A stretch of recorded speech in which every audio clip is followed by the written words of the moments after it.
Well, the Seahawks look to get back on track against a winless Jets team here at Lumen Field on Sunday. Jen Mueller and John Boyle with three key matchups we are watching this week. And John, I know that this might not be the game that Seahawks fans have been building towards, but I am pretty sure that Jamal Adams has had this circled on his calendar for a few months. Absolutely. The big storyline coming in this game is obviously Jamal Adams facing his former team.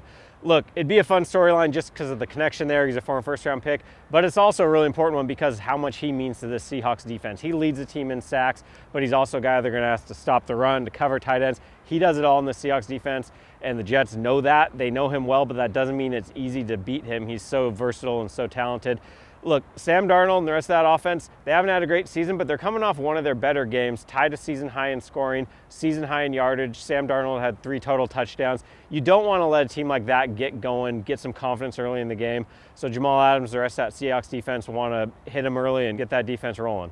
For all the troubles that Sam Darnold has throwing the ball, that Jets offense can run the ball. And Seattle's defense, up until last week, had been really good at stopping the run. How does this matchup play out? Exactly. We know the Jets are going to come in here wanting to run the ball. Frank Gore's been the guy all year for them, but he was banged up last week. And Ty Johnson, you may not know much about him. He had 6 carries coming into the game. He had 104 yards in his first game with significant playing time. They ran for a season-high 206 last week. So that running game can get going. As you said, the run defense for the Seahawks has been one of their strengths all year, but they had that third quarter lapse against the Giants, gave up a bunch of big plays, most notably a 60-yarder that set up a touchdown.